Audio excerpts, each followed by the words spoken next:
పొట్టకూటి కోసం చేయాల్సిన పనులు లేవా? మన ఇల్లు, మన పిల్లలు, మన సంసారం అన్నీ ఉన్నాయి. కానీ ఇక్కడ ఎందుకున్నాం? ఎందుకు ఈ కండువా కప్పుకున్నాం?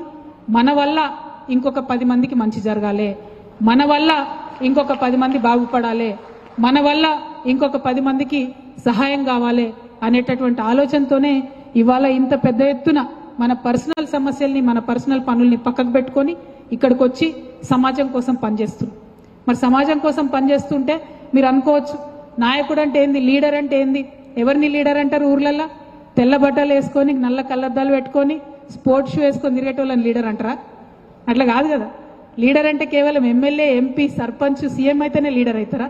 అట్లా కాదు కదా. ఇంట్లో ఉండే ఇల్లాలు ఫస్ట్ లీడర్ అవుతారు. ఇంట్లో ఉండే ఇల్లాలు పొద్దున్న లేస్తే భర్తకేం కావాలి, పిల్లలకేం కావాలి, ఎవరికేం కావాలి అన్నీ కూడా ఆలోచించి డిజైన్ చేసి వాటిని టైమ్లీ ఎగ్జిక్యూషన్. ఇవి కంపెనీ భాషలో చెప్తే స్టైల్గా ఇట్లా చెప్తారు. కానీ అమ్మ ఏం చేస్తుంది? పిల్లాడు స్కూల్కి పోతుందంటే వాడు పోయే లోపలనే టిఫిన్ డబ్బా కట్టాలి, వానికి ఇంట్లో పాలు తాగిపోయాలి, పంపించాలి. భర్త లేచే లోపలే అన్ని చేయాలి, పంపించాలి. మళ్ళీ ఆమె పని చేసేది ఉంటే ఆమె పనికి పోయేటప్పుడు సర్ది కట్టుకొని పోవాలి. అన్ని టైమ్లీ ఎగ్జిక్యూషన్ అయితే ఏ ఒక్కటి మిస్ కాదు. ఇల్లాలకి 2 రోజులు జ్వరం వస్తే తెలుస్తుంది ఇంటోళ్ళ సంగతి. మొత్తం డిస్రప్షన్ అయిపోతుంది, ఆగమాగం ఉంటుంది ఇంటి పరిస్థితి. అంటే ఈ సమాజంలో తొలి లీడర్ ఇల్లాలు. ఆ ఇల్లాలు ఉంటే లీడర్ అంటే ఎవరో ఆకాశంలోకి వెళ్ళి ఊడి పడరు. తల్లి గర్భంలోకి వెళ్ళి ఎవరు కూడా నాయకత్వ లక్షణాలతో పుట్టరు. అందరూ సామాన్య శిశువుగానే పుడతారు. కానీ నేర్చుకుంటూ మార్చుకుంటూ ముందుకెళ్లేవాడే నాయకుడు అవుతాడు తప్పితే మూస పద్ధతిలో కొనసాగేవాడు నాయకుడు కాడు. వాడి వల్ల 10 మందికి ఉపయోగం కూడా ఉండదు. ఇవాళ ఒక మంచి ఆర్టికల్ చదివిన నేను పేపర్లో.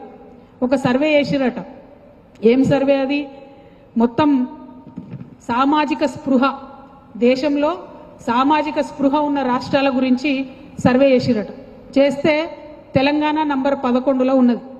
అంటే సామాజిక స్పృహ అంటే ఏంటిది?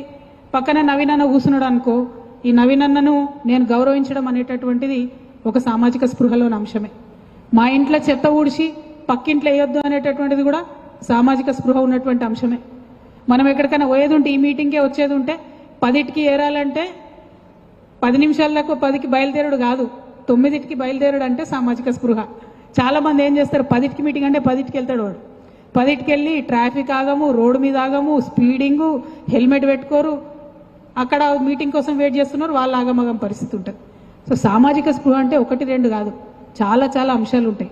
అటువంటి సామాజిక స్పృహ కలిగి ఉండడం, దాన్ని 10 మందికి కల్పించడం తెలంగాణ జాగృతి నాయకుల యొక్క ప్రాథమిక బాధ్యత కావాలని ఇవాళ మనందరం కూడా ఆలోచన చేసుకోవాలి. అనేక అంశాలు ఉన్నాయి. తోటివాడి గోప్యతను, తోటివాడి మంచిని, తోటివాడి మర్యాదను కాపాడకుండా నాకు వాక్ స్వాతంత్రం ఉంది కదా అని ఏది పడితే అది మాట్లాడి అలా ట్రెండ్ అయిపోయింది. దానికి ఏమనుకోదు, యూట్యూబర్ల అండ కూడా బాగా ఉన్నది. ఎవడెక్కువ తిట్లు తిడితే వాడికి అన్ని వ్యూస్ వస్తున్నాయి. అటువంటి కాలంలో మనం బతుకుతున్నాం. కానీ నా రిక్వెస్ట్ తెలంగాణ జాగృతి నాయకులకు, తిట్టకుండా పదునైన విమర్శ చేయడం నేర్చుకోండి. తిట్లకు దిగజారినం అంటే విషయం లేదని అర్థం. నువ్వు తిడుతున్నావు పక్కన అంటే కంటెంట్ లేదని అర్థం. కంటెంట్ లేదు కాబట్టి తిడుతున్నావు, క్యాలిబర్ లేదు కాబట్టి తిడుతున్నావు, లాజిక్ లేదు కాబట్టి తిడుతున్నావు. మన నాయకులు, మన కార్యకర్తలు మాత్రం దయచేసి లాజికల్గానే మాట్లాడాలి, కంటెంట్తోనే మాట్లాడాలి, క్వాలిటీతోనే మాట్లాడాలి. తిట్లకు మాత్రం పోవద్దు. ఆ విషయాన్ని దయచేసి గుర్తుంచుకోవాలి. మనకు వాక్ స్వాతంత్రం ఉంది కాబట్టి ఏది పడితే అది మాట్లాడతాం అనుకోకుండా పనిచేయాలని చెప్పి నేను కోరుతా ఉన్నాను. మనం ఈ సామాజిక స్పృహను, సాంస్కృతిక స్పృహను రెండింటిని తీసుకొని ముందుకెళ్దాం. మన గాంధీ తాత చూసుకోండి, ఇండియాలో ఆయన ఎప్పుడు ఎమ్మెల్యే లేడు, ఆయన ఎప్పుడు ఎంపీ లేడు, కానీ ఇవాళకి కూడా ఆయనను గుర్తు చేసుకుంటాం.